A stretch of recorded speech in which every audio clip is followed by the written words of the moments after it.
अण्णासाहेब पाटील आर्थिक विकास महामंडळाचे अध्यक्ष नरेंद्र पाटील यांनी महामंडळाच्या कामकाजात काही अधिकाऱ्यांच्या भूमिकेवर तीव्र नाराजी व्यक्त करत थेट मुख्यमंत्री देवेंद्र फडणवीस यांच्याकडे दाद मागणार असल्याचे सांगितले।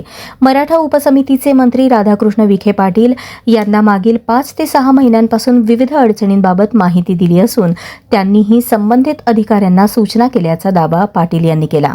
पाटील म्हणाले, मंत्रिमंडळातील काही मंत्री व्यासपीठावरून महामंडळाला अधिक निधी देण्याचे आश्वासन देतात, मात्र प्रत्यक्षात काही अधिकारी वेगळीच भूमिका घेत असल्याचे दिसते। मोठा अधिकारी वर्ग मुख्यमंत्री आणि मराठा समाज यांच्यात अंतर निर्माण करण्याचा प्रयत्न करत आहे।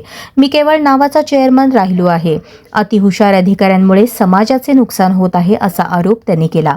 तसेच व्हॅलिडिटी संदर्भात काही अधिकारी चुकीच्या पद्धतीने काम करत असतील तर त्यांना उघड केले जाईल असा इशाराही दिला। मुख्यमंत्री देवेंद्र फडणवीस आपली बाजू व्यवस्थित ऐकून घेतील असा विश्वास व्यक्त करत पाटील यांनी शासनकर्त्यांचा आपल्या प्रकरणात कोणताही दोष नसल्याचे स्पष्ट केले। दरम्यान लक्ष्मण हाके यांच्या टीकेलाही त्यांनी प्रत्युत्तर देत, लक्ष्मण हाके यांच्या पोटात काय दुखते हे माहिती नाही। मनोज जरांगे पाटील समाजासाठी काम करत आहेत, अशा टीकांमुळे काहीही फरक पडत नाही असे म्हटले। प्रमाणपत्र रद्दाचा जो विषय आहे या संदर्भामध्ये निवडणुकीच्या निमित्ताने ज्यांनी व्हॅलिडिटी करायला अधिकारी उमेदवार गेले त्यांच्या व्हॅलिडिटीमध्ये काही त्रुटी निर्माण झाल्या आणि म्हणून त्यांची व्हॅलिडिटी झाली नाही आणि म्हणून त्यांनी निवडून आल्यानंतरही त्यांचं ते पद किंवा ते रिझर्वेशन रद्द झालेलं आहे। परंतु मला पूर्णपणे विश्वास आहे की ज्या मराठा समाजाच्या तरुणांनी योग्य कागदपत्रे दिलेली असतील, काही जातीचे पुरावे दिले असतील त्यांच्या आजोबांच्या नोंदीच्या, तर त्या पुराव्याच्या आधारावरती त्यांना जे सर्टिफिकेट दिले ते सर्टिफिकेट योग्यच ठरेल, व्हॅलिडच ठरेल। आता ज्यांनी निवडणुकीच्या नावाखाली काहीतरी कागदपत्रामध्ये खाडाखोड केली असेल तर ते अडचण होऊ शकते।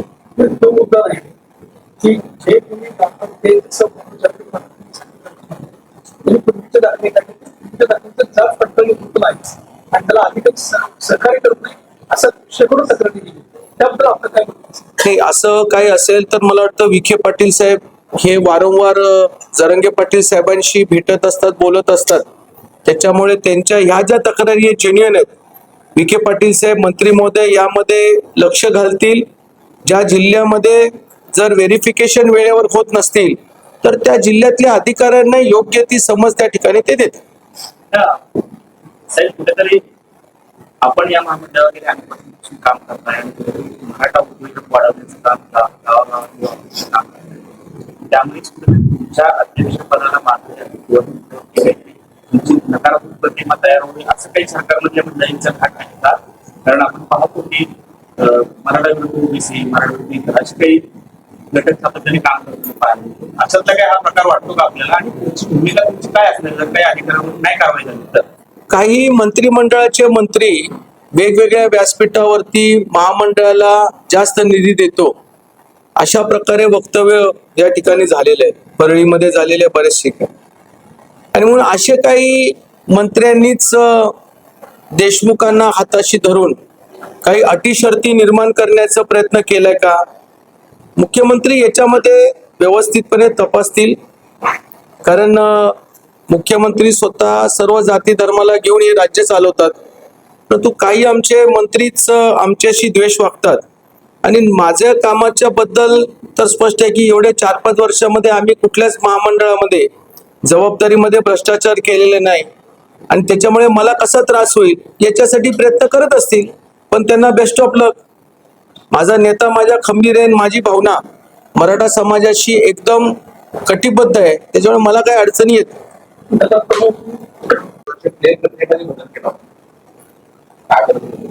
आता हे मला एवढं सांगता येणार नाही, कारण मी मगाशी सांगितलं मी सध्या नावापुरता चेअरमन आहे। म्हणजे एमडीनी एखादा धोरणात्मक निर्णय घेत असताना चेअरमनच्या कानावर घालून त्याची संमती तरी घेतली पाहिजे। आता त्यांनी काय बदल केला हे मी जरा माहिती घेऊन मग मी तुम्हाला कळवतो।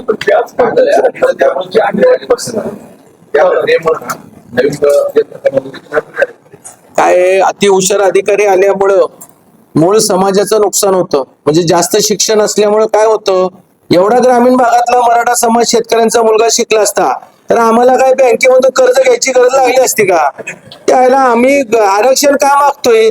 कारण आमची मुलं शिकली नाहीत किंवा शिक्षण भविष्य झाली तर त्यांना शासकीय नोकरी म्हणून मागतोय. आता या अधिकाऱ्याला काय, मला शब्दच नाही आता मीडिया समोर काय बोलणार. त्याला जरा तरी ग्रामीण भागातला काहीतरी अंदाज पाहिजे. पण मराठवाड्यासारखा दुष्काळ भाग, आता तो सातारचा आहे, मी सातारचा आहे. सातारामध्ये चांगली परिस्थिती आहे जिल्ह्यामध्ये, पण मराठवाड्यामध्ये वेगवेगळ्या जिल्ह्यात परिस्थितीत फिरलात ना, तुमच्या लक्षात येईल की काहींची तर दुष्काळ 5वीला पुजलेला आहे. जो बदल आहे तो बदल समाजाच्या आणि उद्योजकांच्या विरोधात असेल तर तो बदल आम्ही करू. आपण राज्यामध्ये कसा मोर्चा काढताय किंवा लक्ष्मण आठवले देखील आजपासून मोर्चाला सुरुवात केली, ते देखील पश्चिम महाराष्ट्र दौरा करतात. लक्ष्मण हाकेच्या काय पोटात दुखतंय मला तर कळत नाही. आणि जरांगे पाटील समाजाचं काम करतात. आता लक्ष्मण हाके करतोय त्याला काय प्रतिसाद मिळतोय हे मीडियाला मला माहित आहे. आणि जरांगे पाटलांच्या पाठी समाज उभा आहे, त्याच्यामुळे जरांगे पाटलांना शुभेच्छा. आमचा नेता व्यवस्थितपणे काम करतोय आणि ते व्यवस्थित करत राहणार.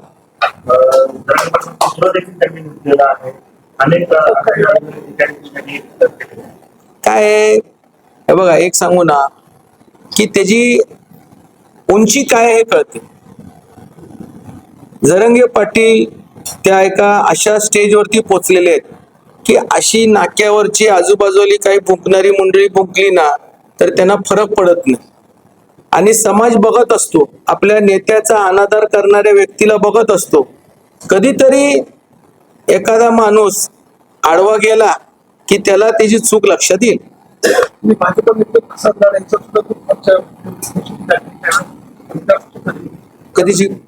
कधी झाली प्रताप? नाही, मला याची कल्पना नाही. किंवा खरं म्हणजे विखे पाटील साहेबांच्या बरोबर प्रसाद लाड स्वतः मध्यस्थीला होते. प्रसाद लाड त्यांना गावी भेटून आले होते अंतरवलीला. आणि प्रसाद लाड आजही प्रयत्न करतात की काय गैरसमज असतील तर गैरसमज त्या ठिकाणी निघावा. आता ते काय बोलले ते मला माहित नाही. ओके, धन्यवाद.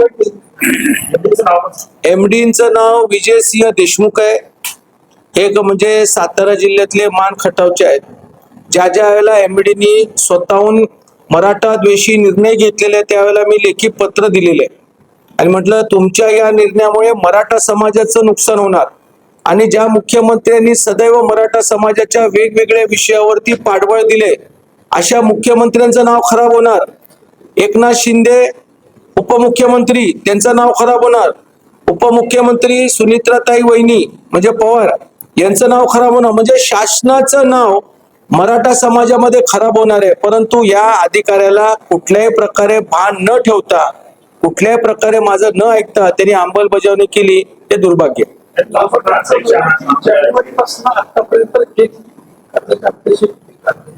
महामंडळामधून योग्य डिपार्टमेंटकडे, विभागाकडे आपल्या महामंडळाला किती पैसे लागणार आहेत ह्याची माहिती वेळोवेळी व्यवस्थितपणे देणं गरजेचं होतं.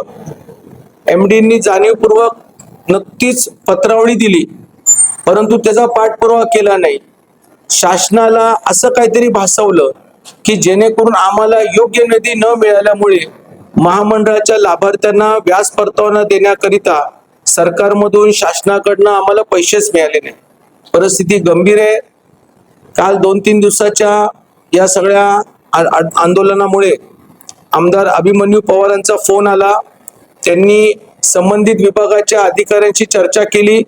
उद्याच यथाकथित मुख्यमंत्र्यांशी सविस्तर चर्चा करून अधिकचा निधी आणि अधिकाऱ्यांच्यामुळे शासनाची होणारी प्रतिमा डागलण्याचं काम कारवाई करण्यात येईल असं मला विश्वास आहे. साहेब, असं देशमुख आहेत मराठा, पण मग लाडकी बहीण असेल किंवा या योजना त्याच्यामुळे अनेक योजनांवरती परिणाम झालेला पाहिजे.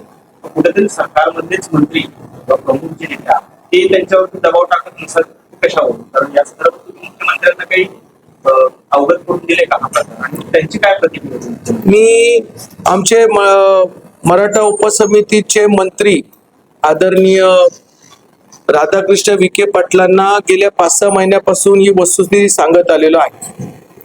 त्यांनी पण 1-2दा एमडी देशमुखांना अवगत केलं की तुम्ही मराठा समाजाच्या विरोधी धोरण घेऊ नका. शासन मराठा समाजाच्या विविध प्रश्नासंदर्भामध्ये सकारात्मक आहे. परंतु वारंवार सांगून देखील पण त्यांनी निर्णय घेतले नाही. शेवटला आता मुख्यमंत्र्यांशिवाय मला पर्याय नाहीये आणि आता मुख्यमंत्र्यांना मी भेटून त्यांना वस्तुस्थिती सांगतो.